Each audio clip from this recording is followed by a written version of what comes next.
Hello friends, welcome to our channel. Today I am going to talk about the two major important aspects of biophilic architecture which are very necessary in any of the biophilic design. So get tuned and watch the video till the end. I have tried my best to put on my points and try to explain you through the examples. So there are two aspects. The first one is the connection with nature, tree. So this connection, the seamless connect with you as a human and the nature should be there. And the second aspect is that the space whichever is designed should facilitate this connection very efficiently.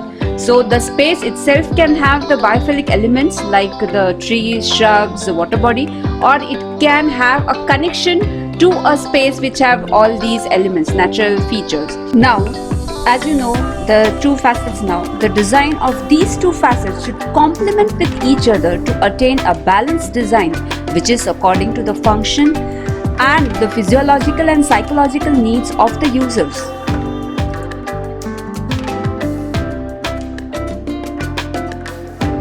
Now, the connection to the nature, that is the biophilic space, can be visual. That means you can only see the biophilic space. It can be through a window or through an opening. You cannot go and experience the space.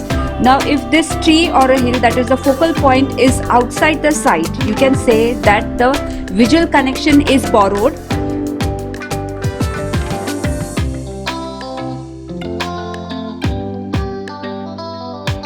For example, here in the following pictures, you can find a view towards a sea, towards a mountain, towards a lake which is far away from the site, beyond the site, and you can only connect there visually. And if the tree or the focal point, whatever is there, is inside your site, or you design that kind of a focal point inside the site, you can say that the visual connection is inbuilt. So here is an example where you can find a biophilic space is designed into the site and you have a visual connection to that space.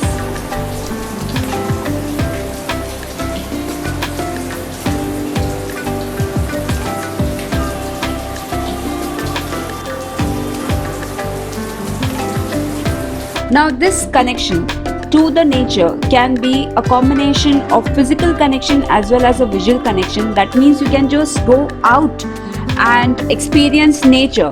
So here you can see some of the examples. There are opportunities created to go there and sit over there, relax. There are these natural features like water. Then there are these sitting benches so that you can just go and sit and relax and enjoy the biophilic space. This physical connection can be subtle with very less level difference or prominent with more number of steps or level differences.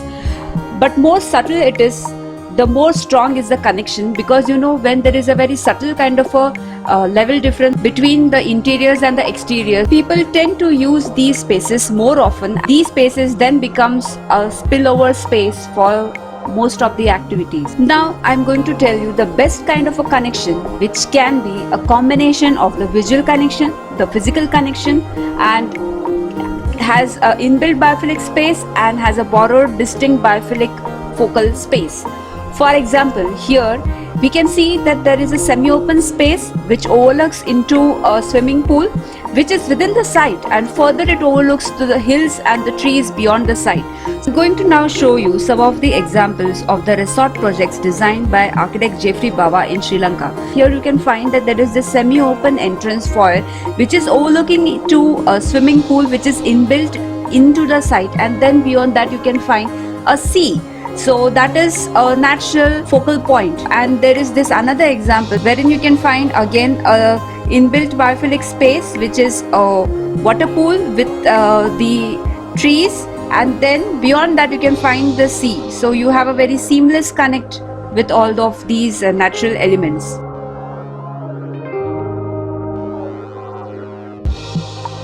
Now talking about the biophilic space, the design of the spaces should be such that it encourages the visual, physical, or both the combination with the nature. The actual biophilic space can be designed in the building.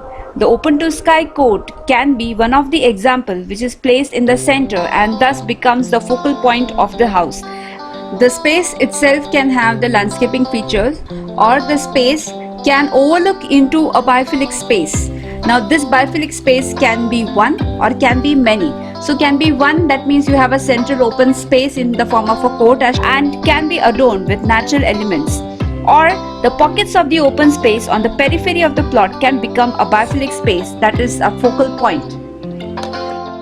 So these biophilic spaces which can connect you with nature can be sprinkled inside the building as well. So you can have some open to sky spaces. Now here there is one example which I am going to show, wherein you can find a toilet which has this open to sky space beyond it. And then here this is the entrance foyer, which is adorned with lawns, shrubs, trees and creepers, etc.